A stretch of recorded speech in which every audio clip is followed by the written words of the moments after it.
अगर ऐसा न करते, अगर उनका सत्य का धन सत्य के खाते में, सत्य की बैंक में ना होता, क्यों? समझ आता है वर्तमान से संस्कार, जीवन संस्कारों पर निर्भर करता है। पूर्णतया ये पक्का समझ है कि जीवन संस्कारों पर निर्भर करता है। अतीत से वर्तमान, वर्तमान से भविष्य। अतीत का तो प्रायश्चित करना ही पड़ेगा। आज मौका है, वक्त है, समय है। वर्तमान को तपस्या बना लो, आपका उज्जवल भविष्य का निर्माण निसंदेह हो जाएगा। क्योंकि वर्तमान की कोख में आपका भविष्य छिपा हुआ है। वर्तमान की कोख में आपका भविष्य छिपा हुआ है। अगर आज अपने वर्तमान को नहीं संभाल पाए तो भविष्य भी खराब हो जाएगा। क्योंकि अच्छे कर्म का परिणाम अच्छा होता है, बुरे कर्म का परिणाम बुरा होता है। लेकिन मैं एक बात आपको यह ध्यान दिलाना चाहता हूं, वो क्या? जैसे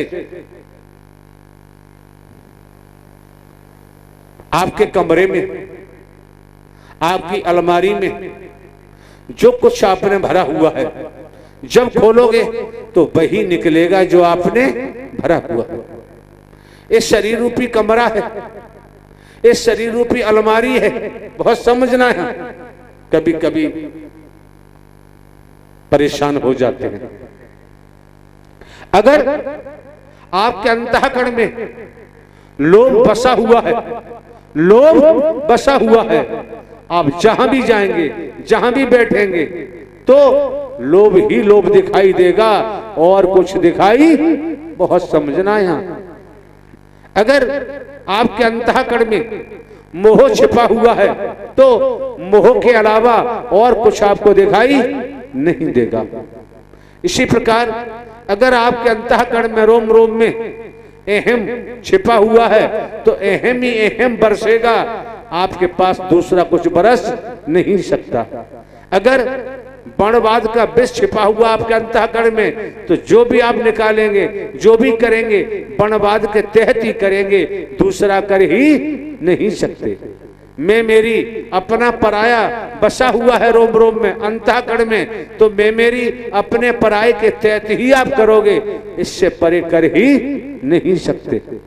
और जिसके अंतःकरण में निस्वार्थ में डूब जाने के कारण गाली भरी हुई है, क्रोध भरा हुआ है, तो वही निकालेगा, दूसरा नहीं निकाल सकता। लेकिन जब आप देवी स्वरूपा, देव स्वरूप, संत जन, भक्त जन, ऋषिवर मुनिवर पुराना सत्य के साथ के द्वारा ये मानव मंगल मिलन सद्भावना समागम के माध्यम से पुराना कचरा छांट रहे हो, निकाल रहे हो, और आज सत्य ही सत्य अपने हृदय में भर रहे हो, परमात्मा की भक्ति भर रहे हो, इंसानियत भर रहे हो, मानवता भर रहे हो, तो सोच लीजिए अगर जमाना भी आपको गाली दे तो आपके ऊपर असर होने वाला नहीं। जहां सत्य विराजमान हो गया, सत्य की कृपा हो गई, फिर उसे गाली गलौज, भेदभाव, संप्रदाय, ऊंच नीच, गरीब अमीर का कोई असर नहीं होता है। ये प्रभु परमात्मा साकार हरि की विशेष कृपा मानो, विशेष दया मानो, रहमत मानो, और इसको प्राप्त करने के लिए यह अहंकारी अहंकार से समझेगा, वनवादी वनवाद से समझेगा, ज्ञानी को ज्ञान से समझा जा सकता है। लेकिन आम महापुरुषों का, आपकी बहन बेटियों का आगमन सत्य के संग में हुआ है, अपने मन मस्तिष्क में रख लो, कभी निकलने मन देना। आपका मार्गदर्शन कोई आदमी नहीं कर रहा, कोई स्त्री नहीं कर रही, आपका मार्गदर्शन स्वयं, वैसे तो पूरे ब्रह्मांड का संचालन साकार हरि करते आए, कर रहे हैं, कर भी रहे हैं, लेकिन विशेषकर आपका मार्गदर्शन स्वयं आप आत्माओं को राह दिखाने, रास्ता दिखाने का कार्य स्वयं साकार हरि परमात्मा कर रहे हैं। ये दिमाग से जीवन में कभी निकालने मन देना, क्योंकि संसार में किधर भी जाना है मार्गदर्शक का होना नितांत आवश्यक है। अब किसने किस प्रकार का मार्गदर्शक चुना, जैसा है वो वैसा ही मार्गदर्शन करेगा। पूर्व में ही परिभाषित किया जा चुका है, व्याख्या की जा चुकी है। इसलिए आज मौका है, वक्त है, समय है, मिथ्या न स्वर, भेदभाव रहित, मैं मेरी रहित, छोटा बड़ा रहित, काला गोरा रहित, नर नारी रहित, साकार हरि परमात्मा के अलावा जगत में और कोई आपका मार्गदर्शन नहीं कर सकता। ध्यान रखना, जो यहां देखने को मिलता है, जो आप यहां देख रहे हैं, ये साकार हरि परमात्मा की देन है। आप पर जो कृपा की है, आप पर जो कृपा की जा रही है, आपकी हर किसी के हाथ में यही कहा जाता है कि 5 उंगली एक सी नहीं होती, यही कहा जाता है। लेकिन आप महापुरुषों की 5 उंगली क्या, सब कुछ एक हो चुका है। आप महापुरुष जो जुदा जुदा थे, जुदा जुदा बिखरे हुए थे, टकराव था, आज साकार हरि परमात्मा ने आपको एकत्रित कर दिया है, एक सूत में बांध दिया है, एक धागे में बांध दिया है और आपके जीवन को धन्य बना दिया, सद्ज्ञान देकर, सद्कर्म कराकर। और आपको जीवन में क्या चाहिए और जीवन में क्या आवश्यकता है, आपने ये भी देखा होगा, सुना होगा।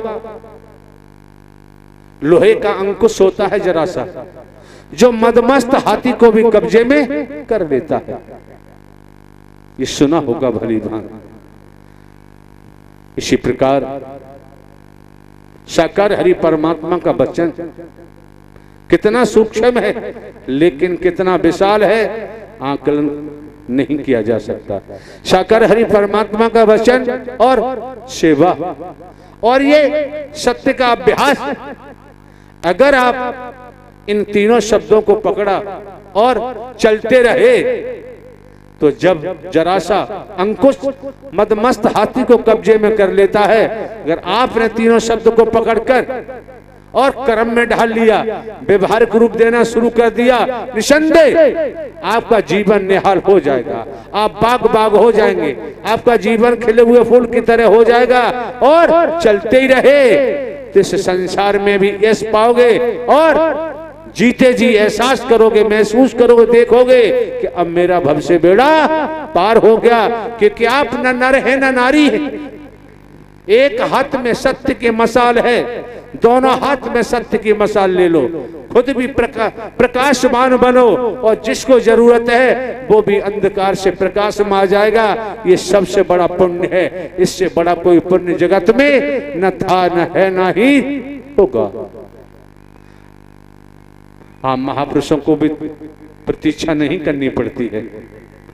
पूर्व इतिहासों के मुताबिक जिनको जरूरत रही, किस किस रूप में प्रतीक्षा की है, त्याग तपस्या की है, और संसारिक कार्यों के लिए आप किस किस के पीछे भागते हैं, प्रतीक्षा करते हैं, फिर भी उनका दर्शन नहीं होता।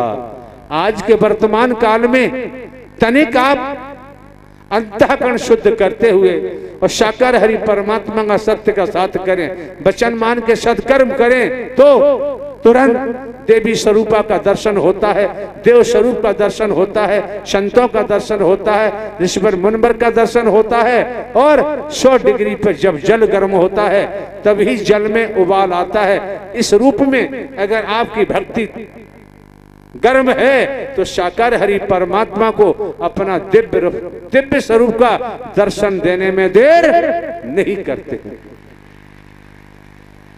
ये मैंने क्यों कहा?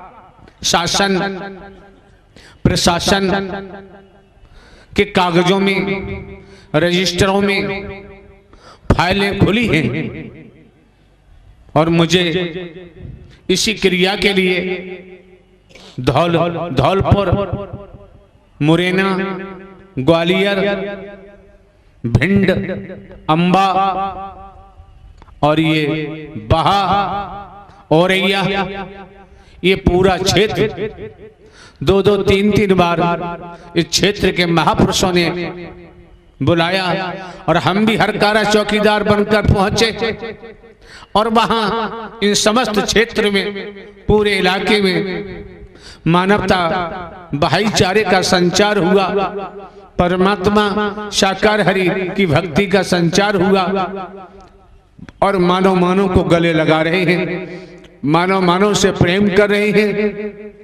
जिस क्षेत्र को शासन प्रशासन के कागजों में एक बेहड़ के नाम से जाना जाता है और यहां तक जाना जाता है कि किन्हीं कारणों से किन्हीं के भाई, किन्हीं के बेटे, किन्हीं के चाचा, किन्हीं के पिता, किन्हीं के ताऊ, किन्हीं की बहन बेटियां ऐसे कारणों से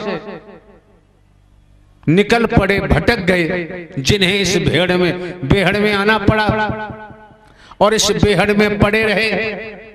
किन कारणों से क्या क्या उन्होंने किया, क्या क्या नहीं किया। कहा भी जाता है कि मरता है तो क्या नहीं करता है। अवश्य जो लोग अपराध जगत में मुड़े, अवश्य उनको कहीं न्याय नहीं मिला होगा, उन्हें दबाया गया होगा, उनकी बहन बेटियों के साथ अच्छा व्यवहार नहीं किया होगा और जहां जहां गए उन्हें मदद नहीं मिली, उनकी सुनी नहीं गई, तो उन्होंने सोच लिया कि अब इसके अलावा और कोई रास्ता नहीं।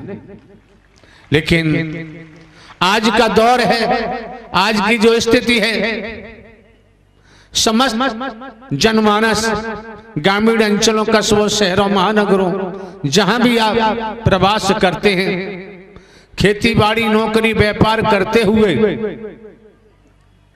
और साकार हरि परमात्मा का सहारा लो। आपने दुनिया में किसी का सहारा लिया, मदद नहीं मिली, पलट दबाया गया, लूटा गया, दुर्व्यवहार किया गया होगा, तब आपने राइफल पकड़ी होगी, बंदूक पकड़ी होगी, बेहड़ में छलांग लगाई होगी। आज उस तरफ मुड़ एक खिला हुआ फूल बनने की कोशिश करता है। वो किसी का बुरा नहीं चाहता और ना ही बुरा करता है, क्योंकि किसी को देखे ना देखे तनिक समझने का प्रयास करेंगे।